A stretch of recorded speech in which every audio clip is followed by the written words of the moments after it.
Trabalho corporal aquático e o quinto chakra. Houveram vídeos anteriores onde foram falados de trabalhos corporais aquáticos e os 3 primeiros chakras, o trabalho corporal aquático e o quarto chakra. No quinto chakra acontece uma transição para as esferas mentais, intuitivas e, por assim dizer, superiores, e essa conexão com os 3 chakras mais relacionados ao físico, mais relacionado a coisas básicas de sobrevivência, de conexão e a abertura emocional. No quinto chakra, o interessante é que a água, por um lado, traz a gente para um extremo aterramento, essa consciência sensória, essa nutrição que vem através do tato, do toque, da sensação de contornos corporais, da conexão com outra pessoa, a sensação toda da troca emocional, conexão energética, o rebuscamento de uma consciência interna, percepção de sentimentos, emoções, um senso de identidade, mesmo de poesia interna que vai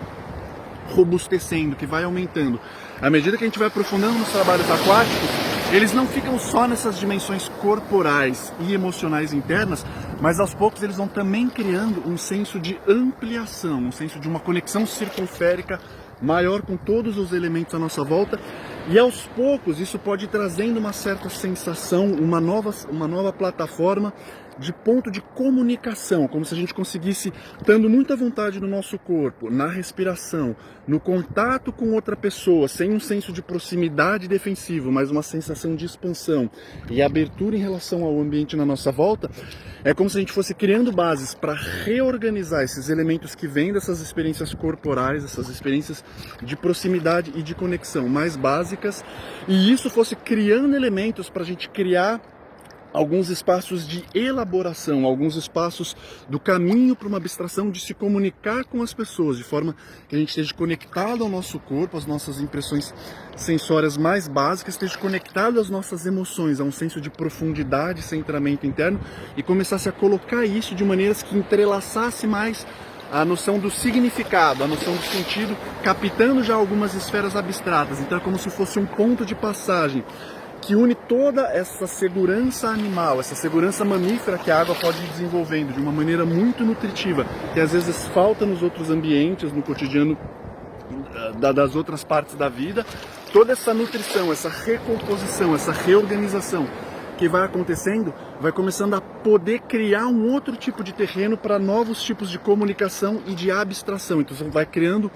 um espaço de conexão para esferas mais abstratas, vai criando um espaço de conexão para esferas mais amplas, sem ter tanto uma cisão entre corpo e mente. Então a garganta, ela é um ponto muito sensível, metaforicamente, se a gente fosse falar, no sentido de como é eu estar num lugar onde eu me sinta podendo ter todas as informações do meu corpo, todas essas informações emocionais, e poder fazer a passagem para o funcionamento de níveis mais abstratos, níveis que capte algumas ideias universais ou que capte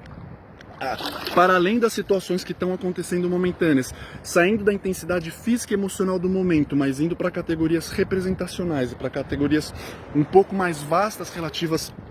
ao espaço-tempo, funcionar de modos não apenas imerso no momento, mas transcendendo o momento presente, mas não às custas de perda de uma conexão corporal e perda de uma conexão emocional. Então, o funcionamento intelectual, ao invés de ser um funcionamento seco, um funcionamento árido, um funcionamento que está baseado numa desnutrição e numa defesa contra os elementos corpóreos e emocionais, a água vai criando um senso de fluxo, vai criando um senso de estar à vontade e aos poucos um senso de integração entre como eu funciono na cabeça, no nível dos pensamentos, no nível das abstrações, e como isso se alimenta da sensação de um corpo animal, um corpo mamífero, um corpo aquático, e da sensação de um aconchego emocional, de um aconchego sensorial, de que está à vontade com proximidades, sem uma noção de precaução, sem uma noção de defesa da própria identidade. Então, como eu, assentado numa identidade corporal e numa identidade emocional, posso começar a estar aberto para níveis de comunicação cada vez mais amplos e acesso a espaços mentais mais abstratos,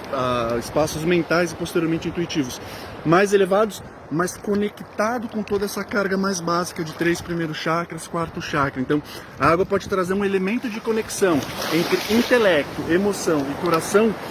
de uma costura, de uma sinfonia muito mais facilitada, muito mais entrosada, muito mais azeitada do que a maioria dos outros tipos de trabalho. Então, uma noção de congruência que vai se estabelecendo entre reinos superiores, vamos dizer assim, e reinos mais básicos, reinos mais animais e os reinos mais angelicais, a água e essa conexão da garganta, do quinto chakra, essa passagem entre essas diferentes esferas, é algo que vai podendo acontecer de maneira bastante interessante. A água faz essa costura, faz essa sintonia, essa conexão entre aspectos mais abstratos, mais aéreos, mais intuitivos e aspectos mais corporais, mais quitônicos, mais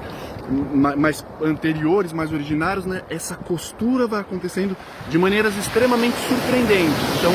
do substancial, do concreto, do palpável, até o poético e até o mais inefável, até o mais transcendental. Nessa passagem, o quinto chakra é fundamental como essa metáfora dessa conexão de centro emocional, corporal, com o começo dos centros intelectuais e intelectuais superiores. Então, a água faz essa mediação, ela prepara essas bases